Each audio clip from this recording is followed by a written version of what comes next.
சொந்த ஆവശ്யத்துக்கு இவ்வளவு ரூபாய் செலவாச்சு நீ சொன்னா நான் நம்ப மாட்டேன். நான் அவ்வளவு ஃபூலா? நான் தான் அந்த பணத்தை பாக்கலன்னு சொன்னேனே. 5000 10,000 பரவாயில்லை, இது லட்சம் ரூபாயாக்கும். அது எங்க போச்சு? உனக்கு தெரியாம அந்த ரூபாய் இந்த வீட்டில் எங்க போச்சு? எனக்கு தெரியாது. அப்படின்னா எனக்கு தெரியும். அப்படின்னா ஏன் என்கிட்ட கேக்குறீங்க?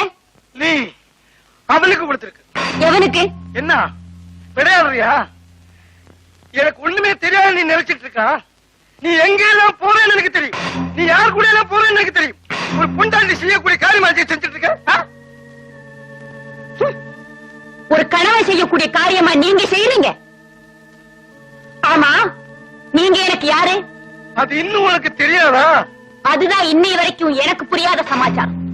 மதுரையிலையும் கோயம்புத்தூர்லயும் உங்களுக்கு வெப்பாட்டீங்க இல்ல? நீங்க எதுக்காக அடிக்கடி பாம்பே போறீங்க? அந்த சிவனை குத்தம் சொல்றீங்களே, நேத்து ராத்திரி அந்த சிவன் வீட்டுல தானே நீங்க தூங்குனீங்க. அந்த சோஃபி என்ன உங்களுக்கு பொண்டாட்டியா? கணவன் செய்யக்கூடியதெல்லாம் பொண்டாட்டி செய்யக்கூடாது. நீங்க சொன்னதுடைய அர்த்தம் எனக்கு புரியல. நீ ஒரு பொம்பளை, அதான் நான் சொன்னதுக்கு அர்த்தம். அப்போ ஆம்பளைங்க என்ன வேணாலும் செய்யலாம் இல்லையா? உங்ககிட்ட பேசி ஜெயிக்கிறதுக்கு இல்ல நான் பேசுறது. அவனை பிடிச்ச போலீஸ்ல கொடுப்பேன். யாரு? அவனே, சிவனே. உன்னையும் உன் கள்ள காதலையும் என்ன செய்யணும் எனக்கு தெரியும். போலீஸ கூப்பிடுங்க. இந்த ரூமுக்குள்ள சில புஸ்தகங்கள் இருக்கு, யாருக்குமே தெரியாத சில புஸ்தகங்கள், இன்கம் டாக்ஸ் காரங்களுக்கு தெரியாம கள்ளக்கணக்கு எழுதி வச்சிருக்கிற புஸ்தகங்கள். இதெல்லாம் போலீஸுக்கு தெரிஞ்சா ஜெயிலுக்குள்ள போறது நீங்களா நானான்னு பாக்கலாம். போலீஸ கூப்பிடுங்க. இந்த கணக்கெல்லாம் நீங்க போலீஸ் கிட்ட சொல்ல முடியுமா? நான் சொல்றேன். மட்ராஸ்ல பெரிய வைர வியாபாரி ராமலிங்க செட்டியாருடைய பொண்டாட்டி கதையும் அவங்களுக்கு தெரிய வேண்டாமா? தெரிஞ்சா வெக்கக்கேடு உங்களுக்கா எனக்கா? ஏன் போன கீழே வச்சுட்டீங்க? தைரியம் இருந்தா போலீஸ கூப்பிடுங்க.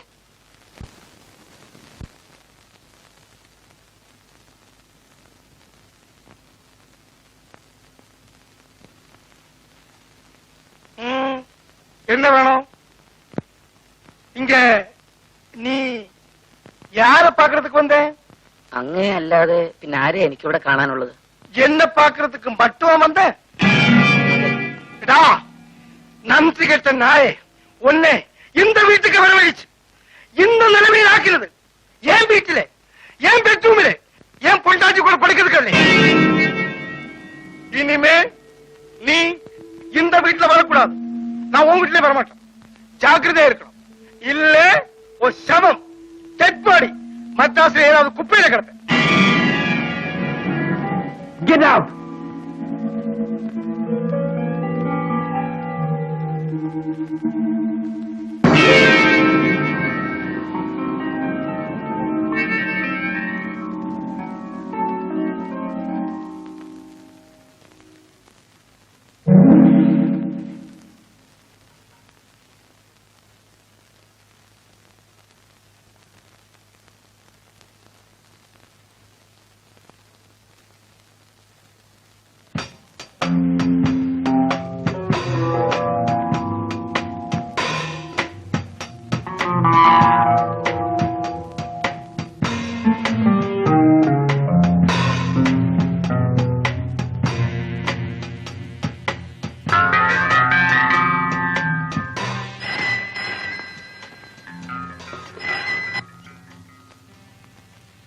ஹலோ,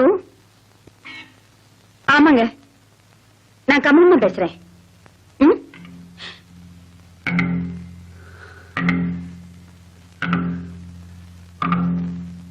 ஆகட்டும், சரி, ஆகட்டும், அப்படியே செய்றேன். சரி.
കമലു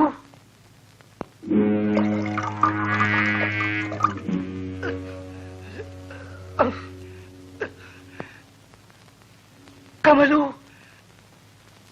കമലു കമലു കമലു നെഞ്ചു വലിക്കുന്നപ്പ അമ്മ അമ്മ കമലു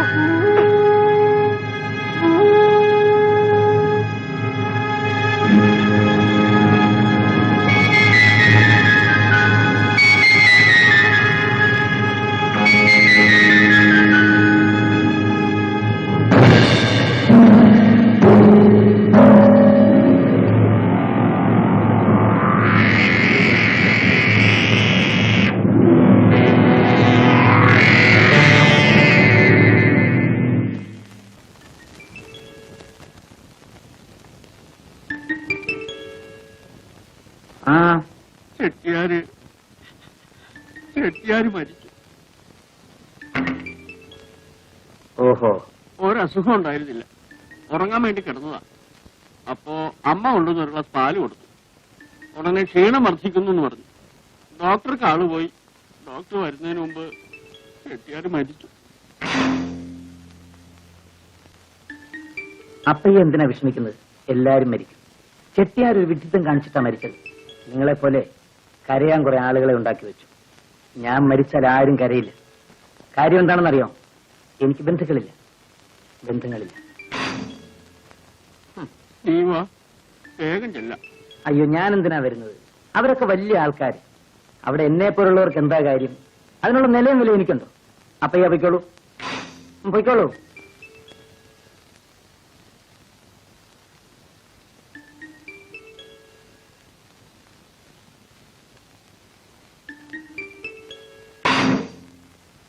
കഷ്ടമായി പോയി ശിവേട്ട. മദ്രാസിൽ നമുക്കുണ്ടായിരുന്ന ഏക ആശ്രയമായിരുന്നു അദ്ദേഹം. ആരെങ്കിലും ആശ്രയിച്ചാണോ നമ്മൾ ജീവിക്കുന്നത്? നമുക്ക് ജീവിക്കണം. അയാൾ അല്ലെങ്കിൽ മറ്റൊരാൾ. ശിവേട്ടൻ തീരെ മനുഷ്യത്വം ഇല്ലാതെയാണ് സംസാരിക്കുന്നത്. ജീവിക്കണമെങ്കിൽ അതില്ലാതിരിക്കുക നല്ലത്. ഇവിടെ ആർക്കാ മനസാക്ഷിയുള്ളത്?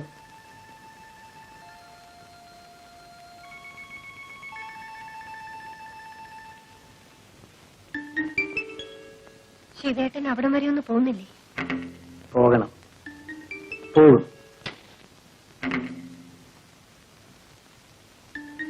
സോഫി, എന്താ ശിവേട്ട? നിന്നോടൊരു കാര്യം പറയാനുണ്ട്. അത് കേൾക്കുമ്പോൾ സോഫി ഞെട്ടരുത്, വിഷമിക്കരുത്, വേദനിക്കരുത്. എനിക്കൊന്നും മനസ്സിലാവുന്നില്ല. നമ്മൾ എവിടെ വെച്ച് കണ്ടുമുട്ടിയെന്ന് എനിക്കറിയാം. എങ്ങനെ ജീവിച്ചു എന്ന് എനിക്കറിയാം. ഇവിടം വരെ എത്തി. രുക്മിണിയിൽ നിന്നാണ് എന്റെ വളർച്ച ആരംഭിച്ചത്. അതിനാക്കം കൂട്ടിയത് നീയാണ്. എനിക്ക് നിന്നോട് നന്ദിയും കടപ്പാടും സ്നേഹവും ഉണ്ടായിരിക്കണമെന്ന് നീ ആശിക്കരുത്. നമ്മൾ ഇവിടെ വെച്ച് പിരിയുകയാണ്. രുക്മിണിയും അന്ന് ഇങ്ങനെയാ വിളിച്ചത്. ചെട്ടിയാര് മരിക്കുന്നതുവരെ നീ എന്റെ കൂടെ ജീവിക്കേണ്ടത് എന്റെ ഒരു ആവശ്യമായിരുന്നു. ശിവേട്ടനിൽ നിന്ന് ഞാനിത് പ്രതീക്ഷിച്ചില്ല. സോഫി, നിനക്കൊന്നും തോന്നരുത്. രുക്മിണിയുടെ വളർച്ച അവസാനിച്ചപ്പോ അവളുമായി ഞാൻ കണക്ക് പറഞ്ഞു പിരിഞ്ഞു. നിന്റെയും വളർച്ച അവസാനിച്ചു. എന്റെ വളർച്ച ആരംഭിച്ചിട്ടേ ഉള്ളൂ. ഇനി നമ്മൾ ഒരുമിച്ച് ജീവിക്കുന്നത് എനിക്കും നിനക്കും ബുദ്ധിമുട്ടായിരിക്കും. ശിവേട്ടനെ വിശ്വസിച്ചാണ് ശിവേട്ടൻ പറയുന്നത് എന്തും ഞാൻ ചെയ്തത്. ശിവേട്ടൻ എന്നെ ഉപേക്ഷിച്ച ഞാൻ എങ്ങോട്ട് പോകും? എങ്ങനെ ജീവിക്കും? ഇതേ ചോദ്യമാണ് രുക്മിണിയും ചോദിച്ചത്. അവള് പോയില്ലേ? അവള് ജീവിക്കുന്നില്ലേ? അതുപോലെ നീയും ജീവിക്കും. ഈ വീട്ടിൽ നിന്ന് നിനക്ക് എന്ത് വേണമെങ്കിലും എടുക്കാം. നീ ചോദിക്കുന്ന എന്തും തരാം. പക്ഷേ എന്നെ മാത്രം ചോദിക്കരുത്. രുക്മിണി ഇറങ്ങിപ്പോയ വാതിൽ തുറന്നു കിടക്കുകയാണ്. നിനക്കും അത് തന്നെയാണ് വഴി.